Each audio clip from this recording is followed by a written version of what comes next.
How would you like to go out into the field, make your very first final expense sales presentation, and close your very first sale right then and there?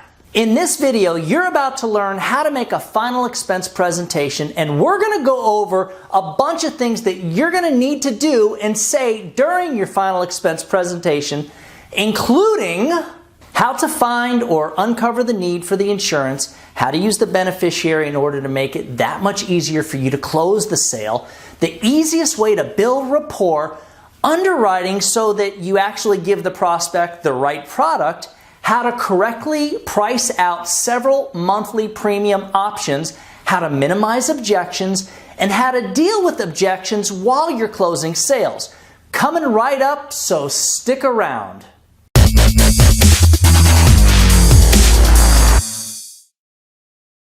I'm Douglas Massi, and the first thing I do in every final expense presentation is uncover the need for the insurance.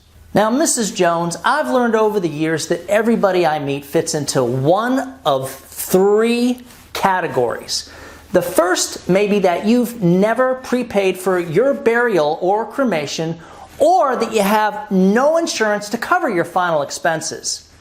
The second, a lot of folks do have these little bitty funeral policies, but in most cases it's just not enough insurance, and they're actually hoping to add to the insurance if they can afford it, of course.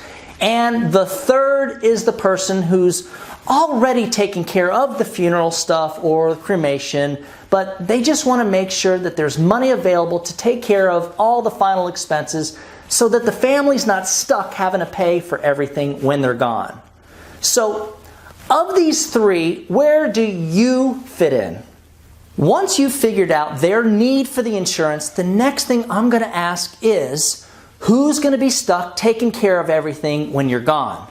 Now that you know who the beneficiary is, you can bring up their name during the presentation while bringing the need back up over and over and over again.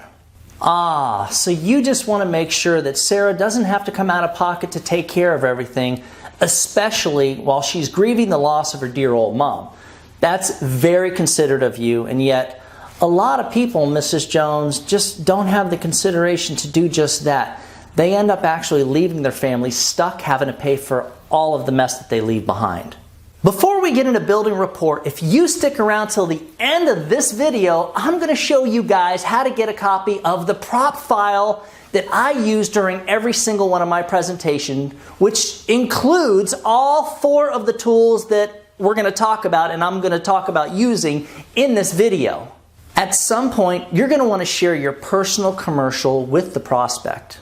What's a personal commercial, you ask? Well, it's simple, guys. A personal commercial is just a short, canned story about you that lets the prospect know how you ended up in front of them, how you love helping people, and how you've got the only job that actually makes sure that the one thing that nobody wants to talk about is all taken care of.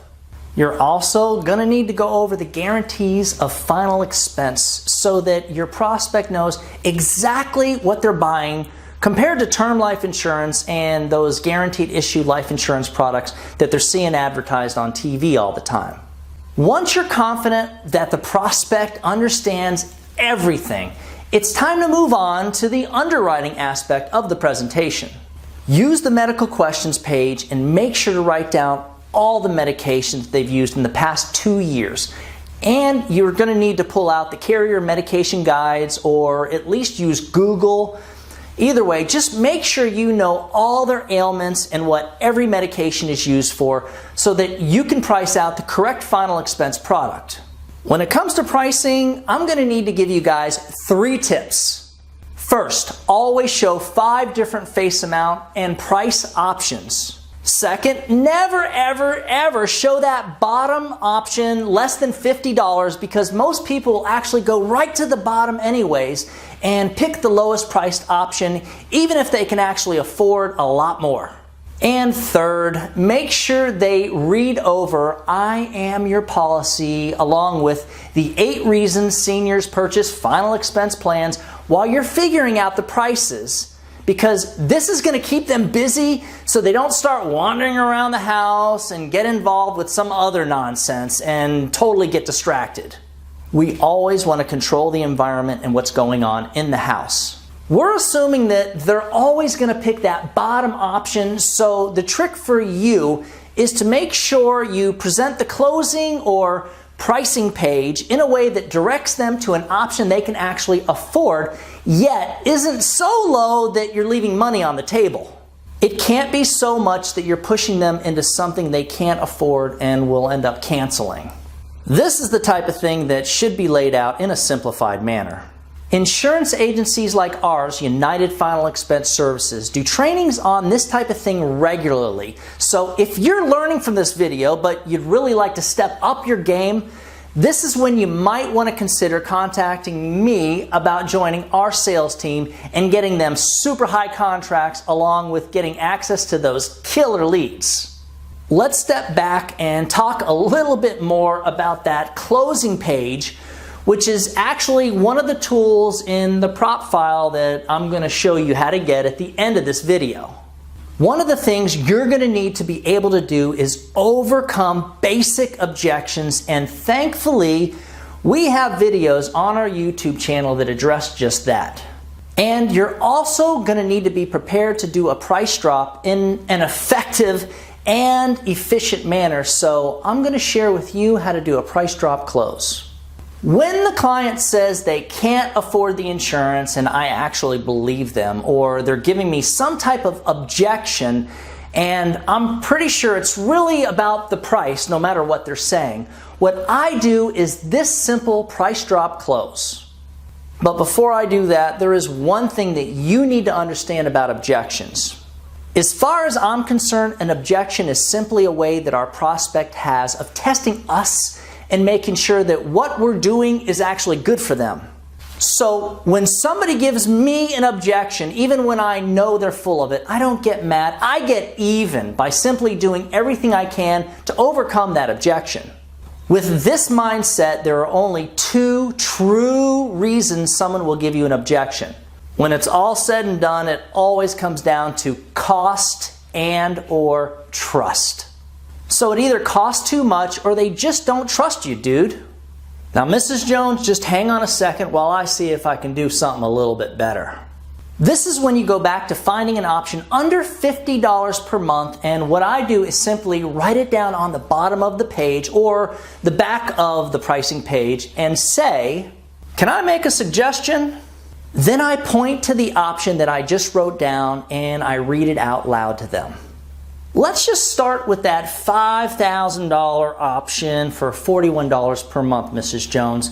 That way, at least the bare minimum is taken care of and your daughter Sarah doesn't have to come out of pocket to take care of the final expenses.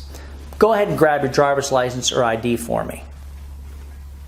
That's right, I don't wait for them to answer or think about it. I direct them to go grab the ID and then I start pulling out the application and writing on it.